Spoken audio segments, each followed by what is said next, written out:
Today I'm going to be giving you an overview on how to do a horizontal mattress suture. The horizontal mattress suture is a nice suture to use in a higher tension wound, such as the elbow or the knee, or one that has some gaping to it or is deep, like one of these wounds here. I always use a non-dissolvable suture, such as Proline or Ethylon. The Proline is blue, the Ethylon is black.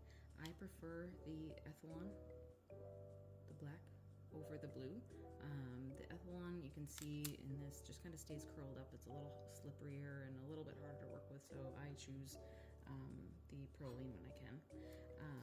One thing you want to make sure of on these is that you're using the right size of needle and right size of suture. The smallest I would go on a higher tension wound like a knee or an elbow is a 4/0. 3/0 would probably be a better option. I just don't have it with me today. The other thing you want to be sure of to make your repair go as smoothly as possible is you're choosing the correct needle size. This is a PS3, so it's a little bit larger compared to something like this P3 here, which is just a lot smaller. So this would be good for something like a small cut on like the hand or the arm, where you don't have to close a big wound. It just makes it a little harder to work with when you're working with a smaller suture. So I would prefer a bigger suture to give me more maneuverability of my hand. It just makes it a lot easier. So let's just say this is our patient. We're gonna close this wound here. Let's get them all lined up. I like to use the pickups to hold the needle, and I always grab a few millimeters down on the needle here. Just gives it easier maneuverability. And when I'm doing sutures, I will just typically palm it. So I use my fingertip here and I just hold it in my palm. It just makes it a lot easier not having to slide your fingers in and out. It just makes it a lot less clunky. So let's close this wound here. I always like to use the pickups, and for these I a lot of the time start in the middle of the wound just to kind of see where I'm at, and it helps line up the rest of the sutures down the line, but it's just depends on the wound how things are going to come together, so you just take it case by case. I always come about 3 to 4 millimeters back on the skin, use those pickups, holding them like a pencil, makes it a lot easier. Evert that skin, and see here I'm holding, palming. Fingertip here, 90 degrees to the skin to get that eversion, and just all in the wrist. Follow the curve of the needle with your wrist. To let that stitch go, or let that needle go in the center, I do put my thumb in here just to kind of unlock that, and then grab that needle. Sometimes in real skin you can just drive it all the way across. It makes it a lot quicker and easier, but this fake skin is a little harder to work with, so I pull it through in the center and then put my fingers in here just to relock, and then pop them out again. And then you're going to go directly across, use those pickups, pull that skin back to help you line everything up, start in the base of the wound, and drive right up and through. The other thing you want to really make sure you're doing to get the best closure and cosmetic outcome as possible is taking that stitch into the deepest part of the wound that you can. So really deep down in the base of the wound.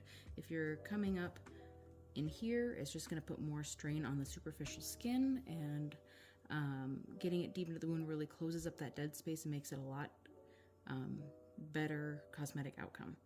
So we've got our needle through here. It's easier to pull the stitch through now. Just leave a little bit of a tail. And then the next part's a little awkward if you're not used to it, but we're gonna backload our needle, so always use your tools, not your fingers. We're gonna hold the needle. I'm gonna spin my hand around here, and then grab the back of the needle again here. So backloaded, because we have to go do the same thing, but the opposite direction. So pickups again, holding like a pencil. Again, I'm just holding it in my palm and using that index finger to drive the needle. And we're gonna go in the same distance from the skin. So I did about 5 millimeters on this side, so we're gonna do the same on this side.